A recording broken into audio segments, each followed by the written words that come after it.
আসসালামু আলাইকুম রহমতুল্লাহি ওয়া বারাকাতুহু। সম্মানিত দর্শক মণ্ডলী, আজকে একটি গুরুত্বপূর্ণ আমলের কথা বলবো। সে আমলটি হচ্ছে, অনেকে হিংসাবশত জাদুগ্রস্ত করে, কালা জাদু করে, বান মারে। এ বান মারা, এ কালো জাদু করা, মানুষের ক্ষতি করা, জাদু করা, এটি আসলেই কোরআনে আছে। এ ব্যাপারে সূরাতু ফালাক এবং নাস নাজিল হয়েছিল, যা একজন ইহুদি রাসূলুল্লাহ আলাইহি ওয়াসাল্লামের উপর জাদু করেছিল, রসুলকে বান মেরেছিল। তাই জাদু করা, বান মারা, এগুলি সহি, এটি হতে পারে। তো এই কালা জাদু থেকে, এই বান মারা থেকে আপনি কিভাবে মুক্তি পাবেন, এ বিষয়ে আজকে গুরুত্বপূর্ণ তথ্য আপনাদেরকে দিব। যে আমলটি করলে নিশ্চিত শরীরের ভার কেটে যাবে। কালা জাদু যদি কেউ করে থাকে তা কেটে যাবে। কেউ যদি বান মেরে থাকে তাহলে এই আমলের কারণে নিশ্চিত সে পরিত্রাণ পাবে, মুক্তি পাবে।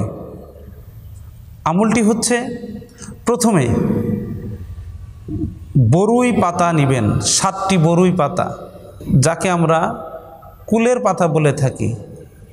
তো এই 7টি বরুই পাতা নিয়ে ব্লেন্ডারের মধ্যে দিয়ে পিষে ফেলবেন, অথবা পাটা নোড়ার মাধ্যমে পিষে ফেলবেন। পিষে ফেলার পর পানির মধ্যে মিক্সার করে ফেলবেন। এরপরে আউযু বিল্লাহ, বিসমিল্লাহ সহ সূরা ফাতিহা পাঠ করবেন। অবশ্যই সহি শুদ্ধভাবে যিনি তেলাওয়াত করতে পারেন তার মাধ্যমেই এই আমলটি করে নেওয়া উচিত। তাই প্রথমে সূরা ফাতিহা পাঠ করতে হবে।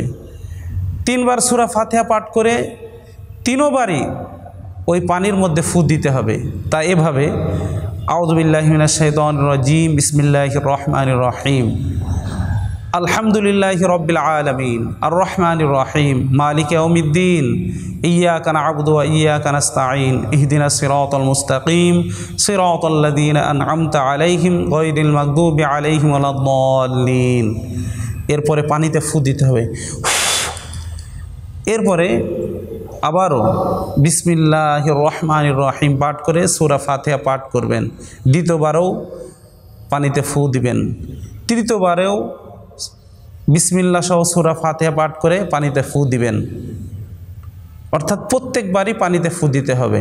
এরপর আয়াতুল কুরসি পাঠ করবেন। বিসমিল্লাহির রহমানির রহিম, আল্লাহু লা ইলাহা ইল্লা হুয়াল হাইয়ুল কাইয়্যুম, লা তাখুযুহু সিনাতুন ওয়া লা নাওম, লাহু মা ফিস সামাওয়াতি ওয়া মা ফিল আরদি, মান যাল্লাযী ইয়াশফাউ ইনদাহু ইল্লা বিইযনি, ইয়ালামু মা বাইনা আইদিহিম ওয়া মা খালফাহুম, ওয়া লা ইউহীতুনা বিশাইইন মিন ইলমিহি ইল্লা বিমা শাআ, ওয়াসি'a কুরসিয়ুহুস সামাওয়াতি ওয়াল আরদ, ওয়া লা ইয়াউদুহু হিফযুহুমা ওয়া হুয়াল আলিয়্যুল আযীম।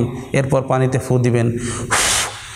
দ্বিতীয়বার বিসমিল্লাহ পাঠ করে আয়াতুল কুরসি পাঠ করবেন। এরপরেও পানিতে ফু দিবেন। তৃতীয়বারও বিসমিল্লাহ পাঠ করে আয়াতুল কুরসি পাঠ করবেন। এরপরে পানিতে ফু দিবেন। এরপর সূরা ইখলাস 3 বার পাঠ করবেন এবং প্রত্যেকবারই পানিতে ফু দিবেন। এভাবে বিসমিল্লাহির রহমানির রহিম, কুল হুয়াল্লাহু আহাদ, আল্লাহুস সামাদ, লাম ইয়ালিদ ওয়া লাম ইউলাদ ওয়া লাম ইয়াকুল লাহু কুফুয়ান আহাদ। এরপর পানিতে ফু দিবেন। দ্বিতীয়বারও বিসমিল্লাহ সহ সূরা ইখলাস পাঠ করবেন, পানিতে ফু দিবেন। তৃতীয়বারও বিসমিল্লাহ সহ সূরা ইখলাস পাঠ করবেন, পানিতে ফু দিবেন।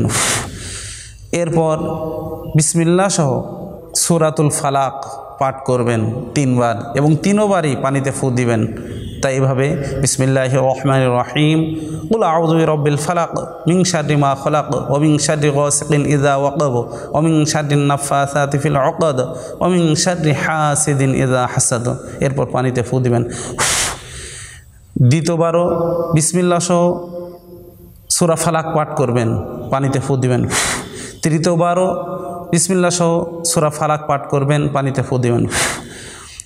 এরপর 3 বার সূরাতুন নাস পাঠ করবেন, 3বারই পানিতে ফু দিবেন। তাই এভাবে বিসমিল্লাহির রহমানির রহিম, কুল আউযু বিরব্বিন নাস মালিকিন নাস ইলাহিন নাস মিন শাররিল ওয়াসওয়াসিল খান্নাস আল্লাযী ইউওয়াসউইসু ফি সুদুরিন নাস মিনাল জিন্নাতি ওয়ান নাস, এরপর পানিতে ফু দিবেন। 2বার বিসমিল্লাহ সহ সূরা নাস পাঠ করবেন, পানিতে ফু দিবেন। 3বারও বিসমিল্লাহ সহ সূরা নাস পাঠ করবেন এবং পানিতে ফু দিবেন। এইভাবে আমলটি করার পর যেই পানিতে ফু দিলেন এই পানিটি নিয়ে গোসল করবেন, সারা শরীর গোসল করবেন। অবশ্যই এক্ষেত্রে বাথরুমে গোসল করবেন না, কারণ এই পানিটি অন্যরকম একটি পানি যা পবিত্রই বিধায় এই পবিত্র পানি যেন নাপাক জায়গায় না পড়ে সেদিকে লক্ষ্য রাখবেন। এই পানি দিয়ে সারা শরীর সুন্দরভাবে ধৌত করবেন। আশা করা যায় এই আমলটি করার দ্বারা আপনার শরীরে যদি কেউ কালা জাদু করে থাকে, কেউ যদি আপনাকে বান মেরে থাকে, আপনার শরীর ভার হয়ে আছে, তো এই আমলের দ্বারা আপনার এই জাতীয় সমস্যা দূর হয়ে যাবে, শরীরে ভার কেটে যাবে, জাদু কেটে যাবে। ইনশাআল্লাহ চেষ্টা করব এইভাবে আমরা আমল করার। আসসালামু আলাইকুম ওয়া রাহমাতুল্লাহ।